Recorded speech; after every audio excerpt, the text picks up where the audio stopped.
Hi, this is Raven from Twisted Sister Mojo, and today we're going to talk about doing love magic. Now, it's not a bad idea if you want to bring a love into your life to put out to the universe exactly what you're looking for.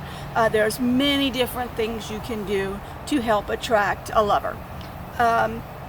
One of the first things that I suggest, though, is when you're getting ready to do any kind of a love magic, and this may sound cliche, but make sure you have self-love, because if you hate yourself or you're down on yourself, you're never going to attract anybody with that kind of energy. So, make sure that you've got your magical house straight before you try to attempt any kind of magic of this sort. Now, one of the major questions we get asked on a daily basis is, I want to do magic on this person. My lover has left me and I want them back. Don't do that. There's several reasons why you shouldn't do that. One, and this isn't why you shouldn't, but it could work perfectly and you could live happily ever after and all that good stuff. However, more than likely what's going to happen is you are going to do a love magic on this specific person. You're going to attract them and they're going to want you, and something's going to happen and you decide you don't want this person any longer and you can't get rid of them. And it can come to an abusive situation. Or just the opposite. You do the love magic on this specific person and they just really don't want anything to do with you and you are totally hooked on them. It's really not worth it to try to do that. Now, you can be as specific as possible without using somebody's name. When my husband and I did spells before we ever met each other, we did it and we were very specific without mentioning names. The only difference is he wanted somebody with black hair and I wanted somebody with blonde hair, and I have blonde hair and he has black hair. That was the only thing that was changed about it. However, to do a love spell, there's several different things you can do. One, make sure that you set the mood. Incense is good. What I'm using here is rose incense. You can get incense for love or passion, anything that you want, but basically this is just good old rose incense. I'm also burning this magical stuff called Ode to Mosquito, because let me tell you, there is nothing magical about getting your ass eaten up by mosquitoes when you're trying to do magic. So, another thing that you can do is get you some good candles. For our purposes, we're going to use these that Deja makes. And you can write on a piece of paper what it is that you're looking for in a lover or a mate. And you light the candles and you set them apart. I would suggest taking a few days to do this spell.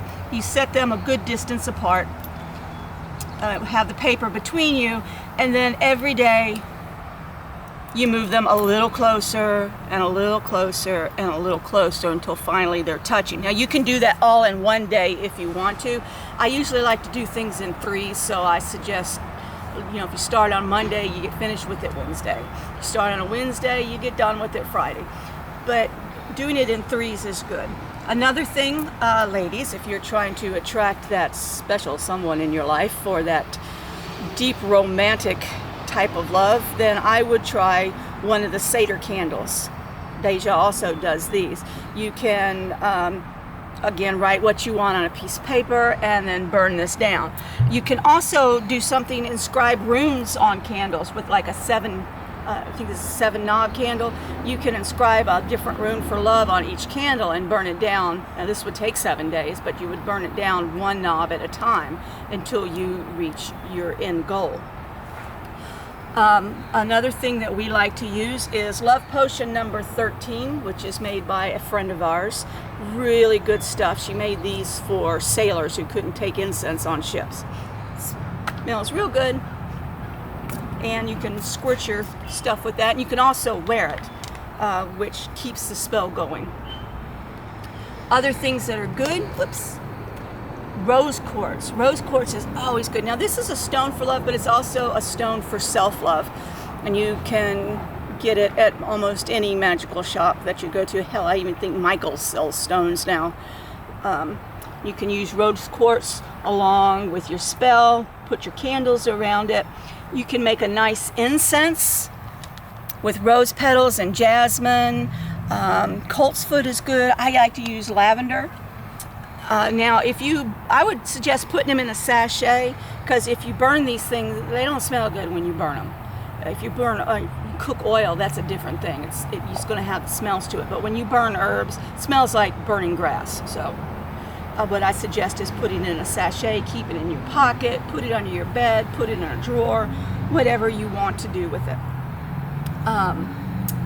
And really, you need to make it as simple as possible, because in magic, the keep it simple is actually the way to go. I mean, if you're into the hardcore ritualistic stuff, then yeah, you can do a much larger scene.